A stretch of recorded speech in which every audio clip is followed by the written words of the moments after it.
19세기 중반 영국 교회는 그 웨일즈로부터 시작된 거센 성령의 역사로 인해서 위대한 부흥을 경험했던 그런 시기였습니다. 그러나 그로부터 약 100여 년이 지난 그 영국 교회의 사정은 전혀 달라져 있었습니다.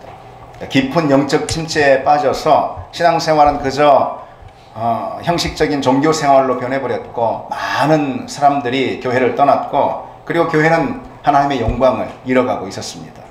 그때 복음주의 설교자로 로이드 존스 목사라는 그 복음주의 설교자가 나타나서 그의 설교 때마다 이렇게 외쳤습니다. 오늘날 부흥이 긴급히 필요합니다. 오늘날 부흥이 긴급히 필요합니다.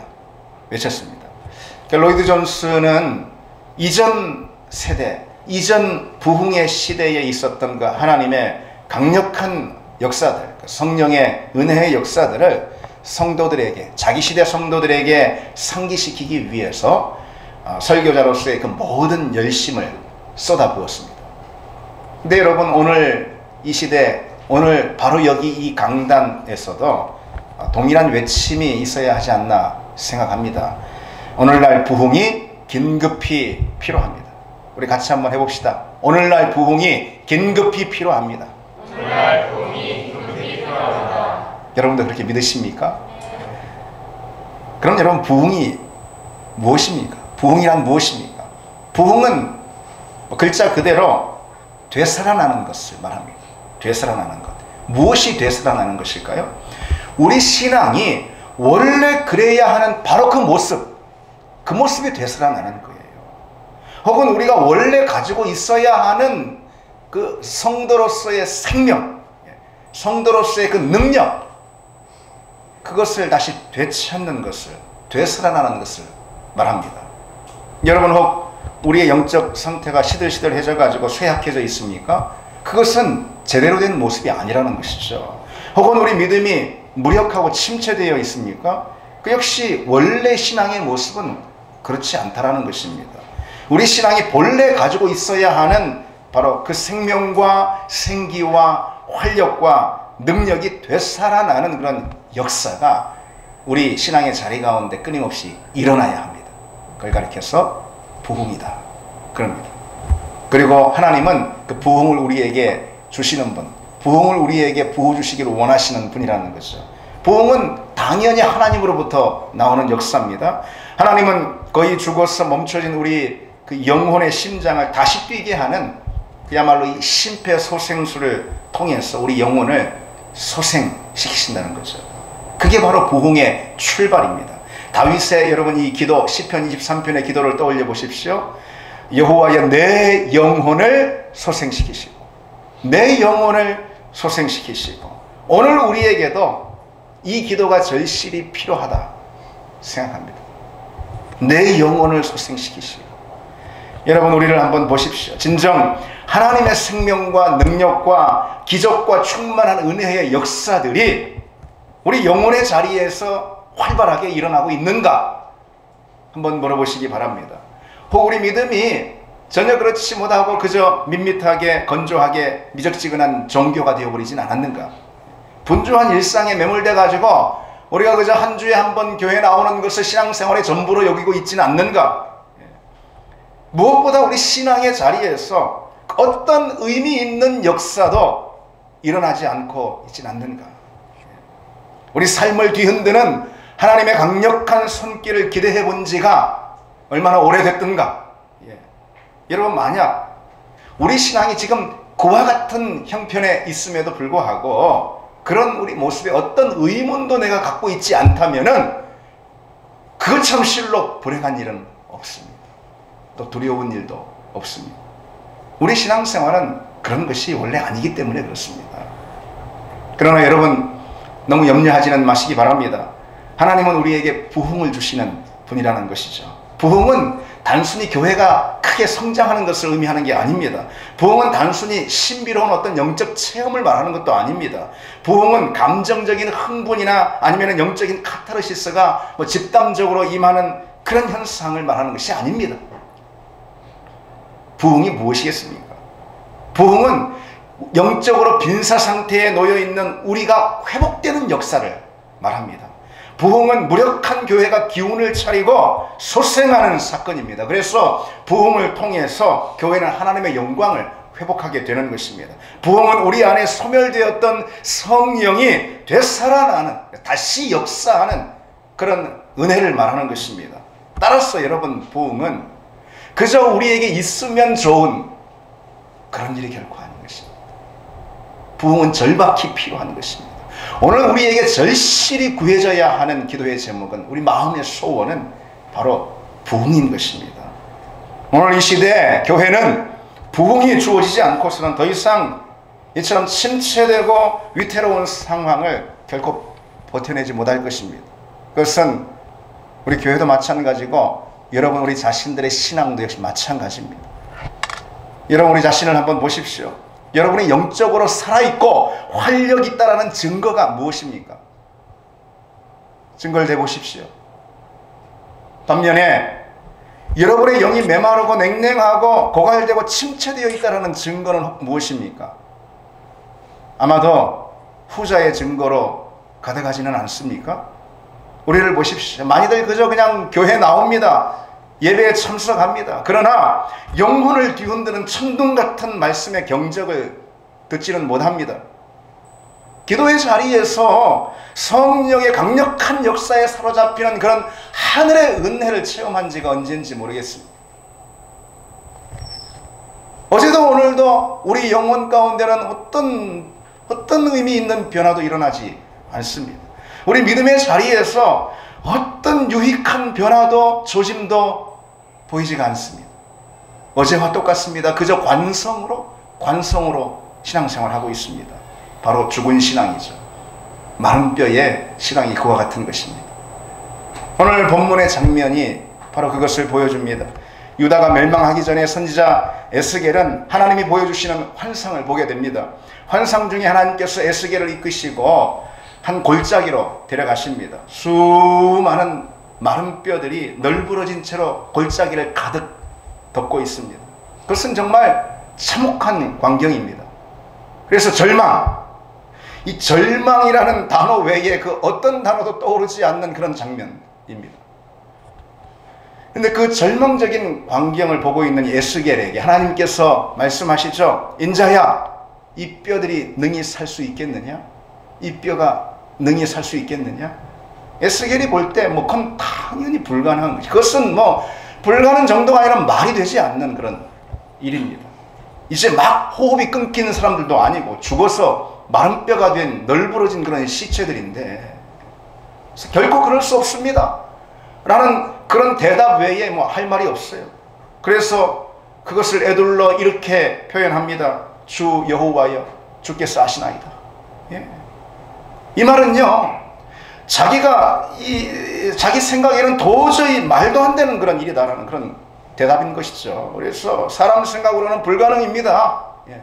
그것을 이렇게 에둘러 표현하는 것입니다. 하나님이 답을 갖고 계시지 않습니까? 예.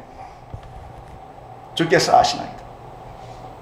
그러자 하나님께서 말씀하시죠. 이 모든 뼈에게 대언하여 이르기를 너희 마른 뼈들아 여호와의 말씀을 들을지어다. 무슨 말씀이죠? 그 뼈들을 향해서 여기 하나님의 말씀이 있다 하고는 내가 생기를 너희에게 들어가게 하리니 너희가 살리라. 그렇게 그렇게 외치라는 것입니다. 에스겔에게. 그러자 에스겔의 하나님 명령 그대로 그 마른 뼈가 널브러진 골짜기를 향해서 큰 소리로 외칩니다. 여기 하나님의 말씀이 있다.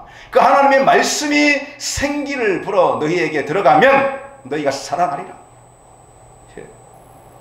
그러자 말도 안 되는 일이 벌어집니다.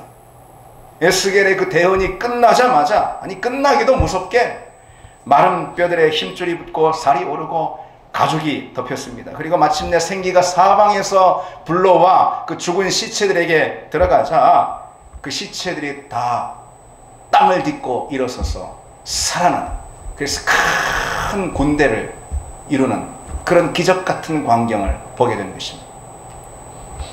에스겔이 본 이 환상은 영적으로 절망에 빠진 당시 이스라엘, 오늘 우리 가운데 역사하시는 하나님의 부흥의 역사를 보여주시는 장면입니다. 이것이 마른 뼈처럼 죽은 우리 신앙, 모든 활력을 잃고 침체된 우리 교회 가운데 놀라운 부흥이 임하는 그런 기적 같은 역사, 그것을 하나님이 품고 계시고 하나님이 소원하고 계시고 하나님이 계획하고 계시다라는 그 사실을 보여주는 장면이라는 거죠.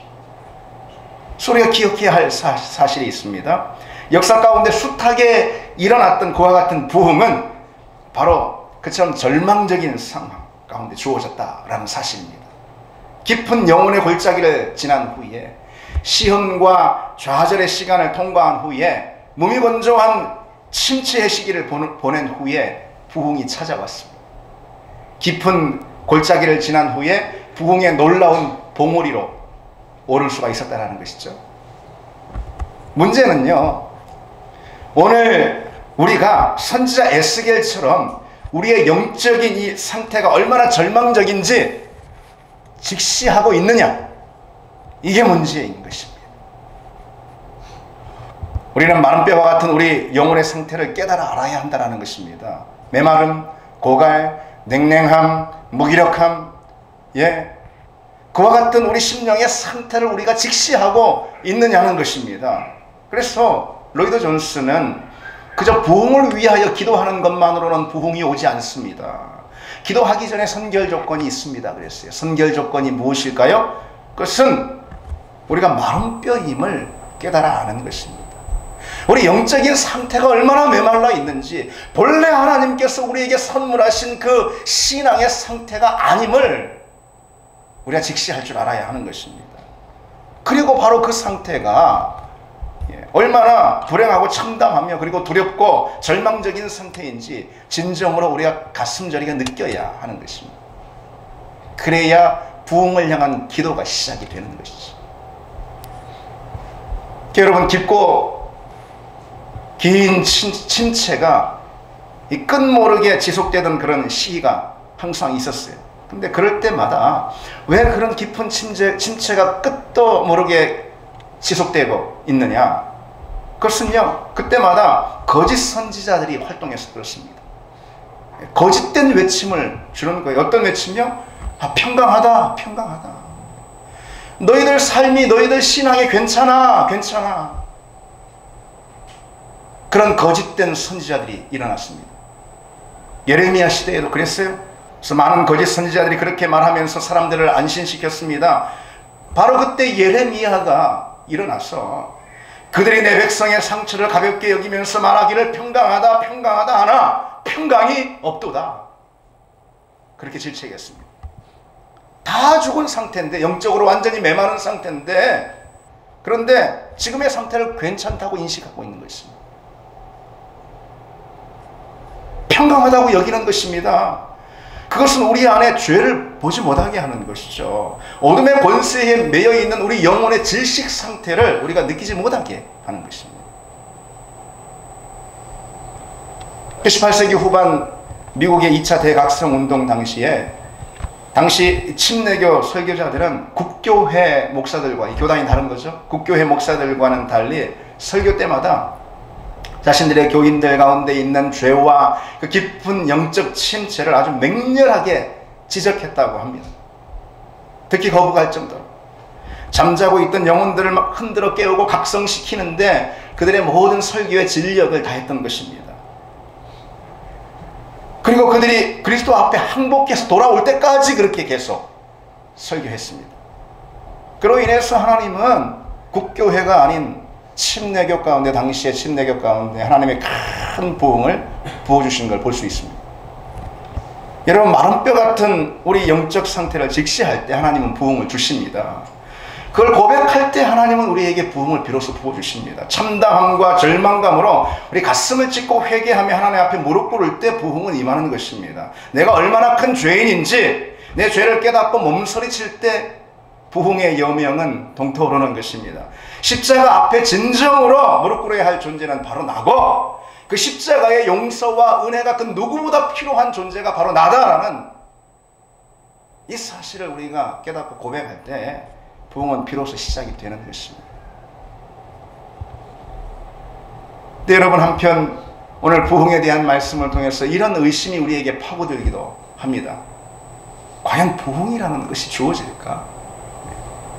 내 심령 가운데 이렇게 메말라서 오랫동안 지속되는 내 심령 가운데 그저 분주한 세상의 삶에 빠져 살고 있는 내 신앙의 자리 가운데 또 우리 교회 가운데 부흥이라는 것이 또 이 땅 가운데 하나님의 부흥이라는 것이 임하기는 할까? 사람들이 다 세속에 물들어서 저마다 자기 살기 바쁜 이 시대에 하나님의 복음이 과연 능력 있게 선포되어서 이 시대를 살리는 그런 놀라운 부흥의 역사가 일어나기는 할까? 우리 자신만 봐도 종종 겨우겨우 믿음을 지탱하고 있는 형편일 때가 많아요. 우리 교회를 보면은 전부터 시들어가지고 생기를 잃은 지 오래된 것 같아요. 이 땅에 많은 교회들을 보면은 그 형편이 더 암울해 보일 때도 있습니다. 세속의 가치와 문화들이 거세게 우리 믿음을 도전하고 있는 시대입니다. 이런 상황에서 믿음의 역사가 강력하게 나타나고 그리고 성령의 은혜가 온 교회를 사로잡는, 그래서 이 땅을 변화시키는 그런 하나님의 부흥, 하나님의 특별하고 비범하신 부흥의 역사가 과연 가능할까? 과연 찾아올까? 그래서 그런 하나님의 사람들이 일어나서 세상을 뒤흔드는 그런 복음의 역사를 기적같이 일궈내는 그런 놀라운 부흥이 언제였던가? 그런 부흥이 우리에게 주어지긴 할까? 근데 여러분, 너무 낙심하지 마시기 바랍니다. 교회의 역사 가운데 일어난 위대한 부흥의 일들은 바로 그와 같이 한결같이, 바로 그와 같이 어둡고 암울했던 그런 영적인 시기 가운데 다 일어났습니다. 그래서 그런 어둠의 시기를 한순간에 위대한 부흥의 시대로 뒤바꿔놨습니다. 존 웨슬레 당시 영국 교회는 냉랭한 회의주의와 말라빠진 형식주의만 남아있었습니다. 그러나 하나님께서 큰 부흥을 선물해 주셨고 그 깊고 암울한 영적 침체의 늪에서 당시 교회를 건져내셨습니다. 18세기 후반 미국에는 기독교 신앙을 경시하는 세속주의가 만연하게 되고, 그래서 미국을 세운 것이 청교도 신앙이죠. 그 청교도 신앙의 영향력은 썰물처럼 쇠퇴하고 있었습니다. 그래서 당시 소수만이 남았던 경건한 성도들은 자신의 시대를 한탄하며 그리고 낙심하면서 자신의 시대를 향해서 어둠의 시대다, 타락의 시대다, 그렇게 스스로 부르곤 했습니다. 그런데 바로 그때, 바로 그와 같은 절망적인 때에 하나님께서 미국 교회 전역에 큰 부흥을 쏟아부으셨어요. 광범위한 영적인 부흥 운동이 일어났습니다. 오늘 한국 교회를 한번 보십시오. 교인들의 신앙이 다 변질되고, 그리고 거기는 우리 역시 예외가 되지 않을 수 있습니다. 오늘날 진정한 제자를 찾아보기 힘든 이 어두운 시대가 되어가고 있습니다. 교회가 세상의 손가락질을 받고, 또 그리고 일부 교회들은 심각하게 타락해서 그 치부가 심지어 언론을 통해서 세상 앞에 까발려지고 있는 그런 시대에 살고 있습니다. 많은 그리스도인들이 복음의 맛을 잃어서 세상에 밟히고 치이는 그런 쓸모없는 소금이 되어가고 있는 시기입니다. 많은 교회들이 영광을 잃고 있어요. 하나님의 영광이 떠난 그야말로 이가봇의 시대가 되었습니다. 영광이 떠난 이가봇의 시대가 되었습니다. 그래서 한국교회는 이대로 무너지는 건가? 하나님께서 교회를 떠나셨는가 질문하게 됩니다. 참으로 가슴 아픈 현실입니다. 멀리 볼 거 없습니다. 우리 신앙을 보십시오. 여러분, 우리 자신을 보십시오. 우리 교회를 보십시오. 하나님의 이름이 세상의 조롱거리가 되고 하나님의 교회가 땅바닥에 추락하고 있는 이 교회의 현실, 여러분, 이것이 과연 우리에게 탄식이 되고 있는가? 한번 자문해 보시기 바랍니다. 평안한 것 같아 보이지만 겉으로 볼 땐 실은 깊은 영적 침체가 이어지고 있는 나의 현실, 내 신앙의 이 현실을 보고 우리가 참으로 애통하고 있는가? 그 탄식과 애통을 가진 성도들을 하나님은 긍휼히 여기십니다. 그리고 마침내 부흥을 부어주십니다. 부흥은 바로 그럴 때 찾아오는 것입니다. 바로 그때 성령이 급하고 강한 바람처럼 호련히 우리 가운데 임하시는, 그래서 마른 뼈 같은 우리 심령을 새롭게 소생시키는 부흥의 역사가 찾아오는 것입니다. 교회 가운데 하나님의 영광을 회복시켜 주시는 그런 은혜가 임하는 것입니다. 여러분, 바로 그 은혜, 그 부흥을 갈망하는 우리 교회가 되기를 바랍니다. 여러분 되기를 바랍니다. 여기서 우리가 한 가지 알아야 할 중요한 사실이 있습니다. 부흥은 무엇보다도 말씀과 성령의 역사를 통해 우리에게 찾아온다는 것이죠. 부흥이 임하시는 통로는 말씀과 성령입니다. 마른 뼈를 살리는 능력은 오로지 하나님의 말씀과 성령의 임재하심 그뿐입니다. 그래서 이한머리라는 부흥운동을 연구한 신학자가 이렇게 한마디로 정리해주고 있습니다. 위대한 부흥의 시대에 말씀과 기도보다 더 위대한 수단은 없었습니다. 부흥을 특징 짓는 것은 무언가 이상하고 진귀하고 특별한 수단들 때문이 아닙니다. 그것은 평범한 수단들, 즉 일상적인 기도와 설교에 임하신 비범한 축복입니다. 그렇습니다. 하나님의 부흥이 우리 가운데 오는 통로는 일상적인 이 예배의 말씀 자리, 그리고 우리가 일상적으로 하나님께 나아가는 기도의 자리라는 것이죠. 부흥은 무엇보다 말씀의 역사를 통해 임합니다. 오늘 본문을 보십시오. 골짜기에 널브러져 있는 마른 뼈를 바라보고 있는 에스겔을 향해서 하나님께서 뭐라고 말씀하시죠? 인자야, 이 모든 뼈에 대언하여 이르기를 너희 마른 뼈들아 여호와의 말씀을 들을지어다 그랬습니다. 예, 너희 메마른 심령들아 들으라. 여기 하나님의 말씀이 있다. 예, 너희 죽은 심령들아 들으라. 여기 여호와의 말씀이 있다. 바로 그것입니다. 생명은 하나님의 말씀으로부터 시작되는 줄 믿습니다. 능력은 하나님의 말씀으로부터 오는 줄 믿습니다. 하나님의 말씀이 곧 생명이고 하나님의 말씀이 곧 권능이기 때문에 그렇습니다. 히브리서 4장 12절에 하나님의 말씀은 살아있고 활력이 있어 좌우에 날선 어떤 검보다도 예리하여 혼과 영과 및 관절과 골수를 찔러 쪼개기까지 하며 그랬습니다. 살아있고, 하나님의 말씀은 살아있고 활력이 있다. 하나님의 말씀이 생명이라는 뜻이죠. 그러니 하나님의 그 말씀이 역사하면은 죽었던 심령이, 죽었던 영혼이 살아나는 그런 역사가 일어납니다. 강팍했던 마음들이 일어나는 역사가 일어납니다. 그것을 가능하게 하는 것은 하나님 말씀밖에 없습니다. 하나님 말씀은 어떻다고 했습니까? 좌우에 날선 어떤 검보다도 예리하여 혼과 영과 및 관절과 골수를 찔러 쪼개기까지 한다 그랬습니다. 그러니 하나님의 말씀은 능력인 것이죠. 그래서 하나님의 말씀 역사하는 곳에 놀라운 변화가 일어납니다. 큰 회심의 역사가 일어납니다. 그리고 중생의 참들이 막 일어나게 되는 것입니다. 여러분, 하나님의 말씀은 능력인 줄 믿습니다. 그래서 우리가 참으로 구해야 할 것은 하나님의 말씀 단 한 가지입니다. 말씀의 역사입니다. 하나님의 말씀으로, 하나님께서는 하나님의 말씀으로 온 세상을 창조하셨죠. 창세기에. 그렇죠, 여러분? 믿으시죠? 당연히 믿으시죠? 하나님은 당신의 말씀으로 세상을 창조하셨어요. 땅에 기초를 놓으셨어요. 예. 그런데 성경은 뭐라고 말씀하고 있습니까? 푸른 마르고 꽃은 시드나 우리 하나님의 말씀은 영원히 서리라. 그렇지 않습니까? 따라서 여러분 생각해 보세요. 오늘 이 시간도 하나님은 당신의 그 영원하신 말씀, 하나님의 말씀은 영원하니까 어제 또 창조 때에 에스겔의 시대에 역사하신 그 하나님의 말씀, 그 하나님의 말씀은 동일하게 오늘 이 시대에도 역사하신다라는 사실이죠.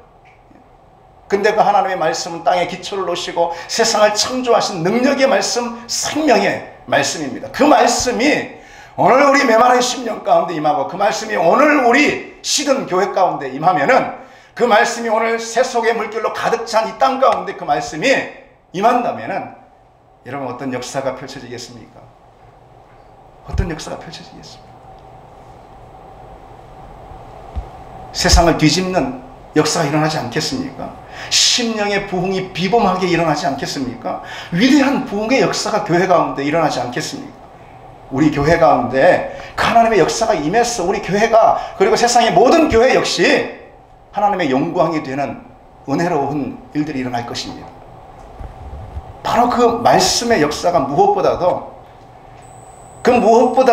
이 예배의 자리, 그리고 또 이 강단의 자리에서 일어나도록 우리가 소원해야 하는 것입니다, 여러분. 예. 부흥의 시절에는요, 한결같이 강단의 말씀이 살아 역사했어요. 부흥의 시기에는요, 한결같이 하나님의 복음에 사로잡힌, 성령의 능력에 사로잡힌 위대한 설교자들이 일어났습니다.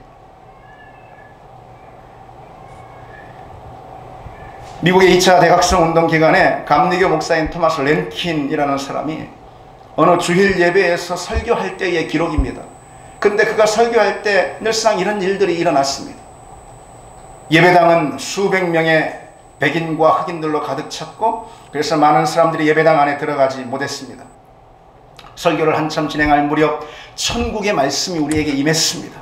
어디로 시선을 돌리든 모든 회중의 얼굴이 눈물로 적셔진 광경을 볼 수 있었고, 회개의 신음소리와 함께 하나님을 찾는 부르짖음만을 들을 수 있었습니다. 우리는 여기 이 예배당이 천국의 문이라 표현하지 않을 수 없습니다. 여러분, 우리 이 예배, 우리 교회의 이 예배, 우리 이 강단의 말씀, 이 말씀이 선포되는 이 자리 가운데도 바로 그와 같은 은혜가 있기를 기대하고 소원하기를 원합니다. 그래서 우리가 머리로만 알고 있던 복음의 진리를 가슴으로 참하는 그런 역사가 바로 이 말씀의 자리에서 일어나고, 십자가의 보혈을 전율하듯 우리 심령으로 체험하는 그런 역사가 일어나길 원합니다. 그리고 눈물로 회개의 고백을 쏟아내는 그런 은혜의 강물들이 터지길 원합니다. 사단에게 매여있던 심령이 있다면 그 심령 가운데 자유함이 선포되는 그런 해방의 역사가 바로 이 예배의 자리, 이 말씀의 자리에서 일어나길, 강력하게 일어나길 바랍니다. 그것을 소원하고 그것을 통해 하나님의 부흥이 우리 가운데 임하기를 여러분 소원하시길 바랍니다. 아까 말씀드렸듯이 부흥은 또한 이 말씀과 더불어서 기도를 통해 온다고 그랬습니다. 기도 운동을 통해 옵니다. 오늘 본문을 보세요. 하나님께서 에스겔에게 마른 뼈를 향해 대언하라 말씀하시죠. 내가 생기를 너희에게 들어가게 하리니 너희가 살아나리라. 예, 이런 말씀이에요. 너희 마른 뼈들아 들으라. 여기 하나님의 생기가 있다. 여기 하나님의 생기가 너희들에게 들어간다. 그러면 너희가 살리라. 이런 말씀. 하나님의 생기, 이것은 히브리어로 루하입니다. 루하. 이것은 하나님의 영을 말합니다. 하나님의 영은 곧 성령이십니다.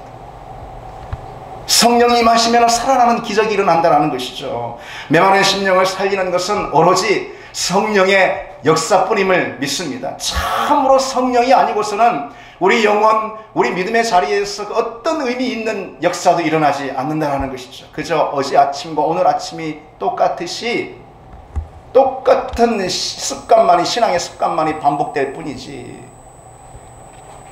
그래서 우리 믿음은 죽은 영혼의 행습이 될 뿐이라는 것입니다. 성령이 임해야 새 역사가 임하는 것입니다.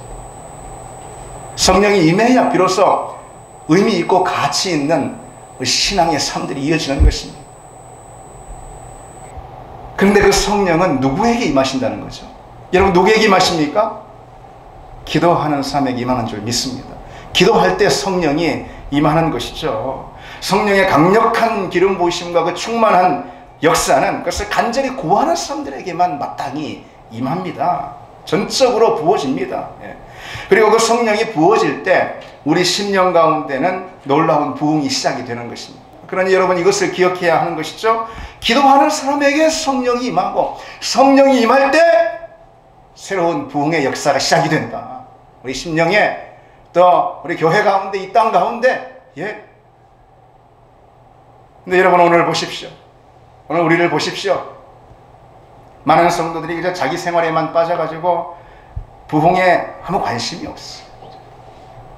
제가 여러분에게 오늘 이 부흥이라는 주제를 가지고 핏대를 올리며 말씀을 전하는데, 과연 여러분 중에 내 영혼의 부흥이 필요합니다.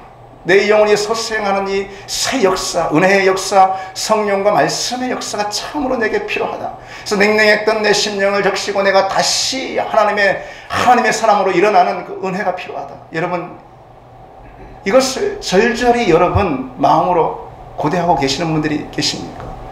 여러분 모두가 그러시길 바랍니다. 그러시길 바랍니다. 그러나 참으로 우리 모습들을 돌아볼 때, 또 오늘날 많은 교인들을 돌아볼 때 자기 생활에만 빠져서 부흥에 아무 관심이 없어. 다들 너무 바쁘고 분주해서 부흥을 생각할 겨를이 없습니다. 부흥을 위해서 기도할 시간이 없어. 시간이 없어.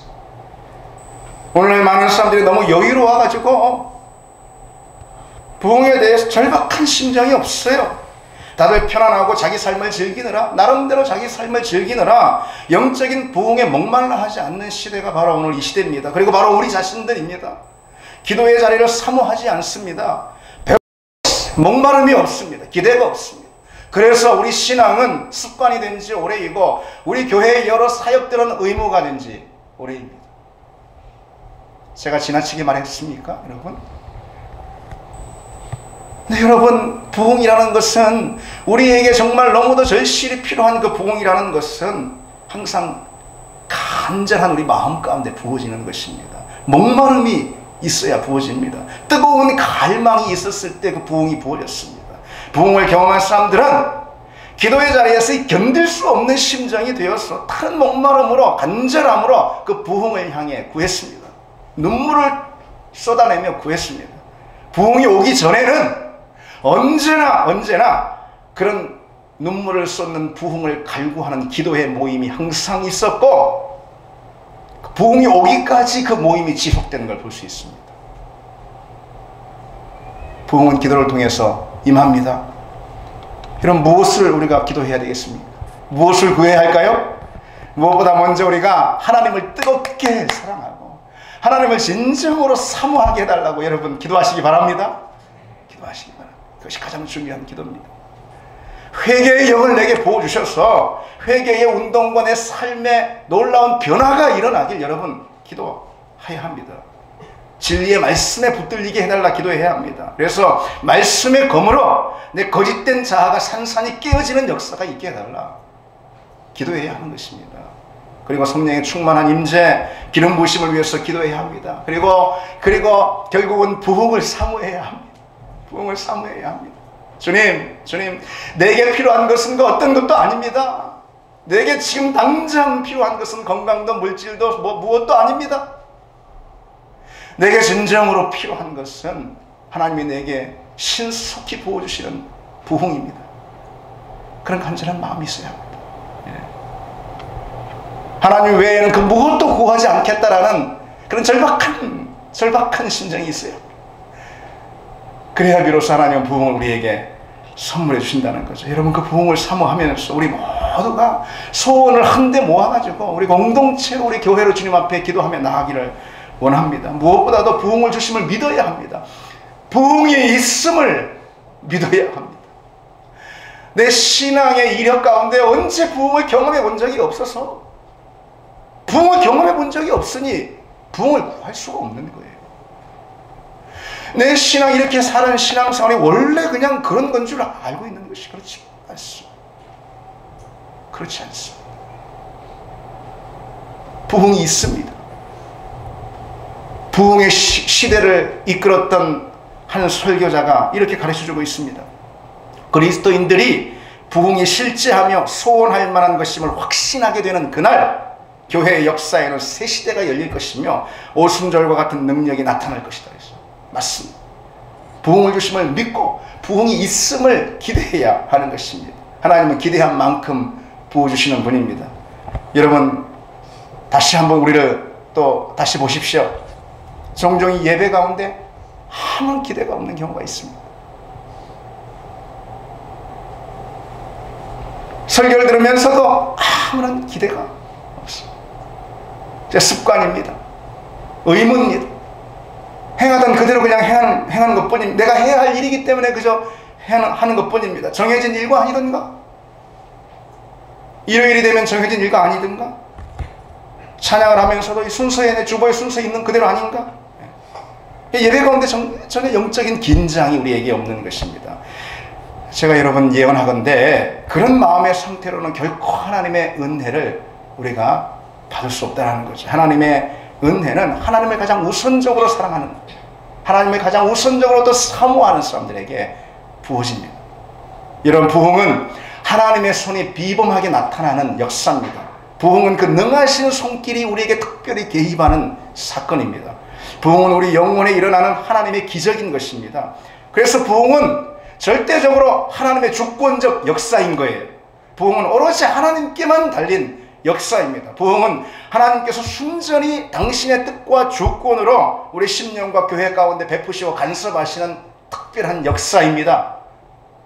그래서 심지어는 우리가 원하고 구한다고 주어지는 것은 아닙니다. 그러나 하나님은 당신의 뜻과 주권으로 우리에게 그 부흥을 주시기를 원하신다는 이 사실이 중요합니다. 하나님의 주권에 달려 우리는 아무것도 할 수 없어요, 사실은. 근데 부흥이라는 것은 그것을 깨닫는 것부터 사실 시작이 됩니다. 부흥은 나는 아무것도 할 수 없음을 절감할 때 찾아옵니다. 나의 무력함을 통감할 때 부흥이 비로소 구해지는 것이죠. 그때는 하나님만 의지하게 되지 않습니까? 하나님께만 오로지 나가게 되는 거 아니겠습니까? 하나님의 능하신 팔이 아니면 나는 마른 뼈에 불과합니다. 내 영혼은 아무런 소망이 없습니다. 그것을 깊이 절감할 때 부흥은 이미 문 앞에 와 있는 것입니다. 마른 뼈와 같은 내 자신에게 스스로 절망할 때 부흥은 이미 문 앞에서 기다리고 있는 것입니다. 여러분, 우리는 진정 믿음의 자리에서 우리가 할 수 있는 것은 아무것도 없다라는 그 무력함을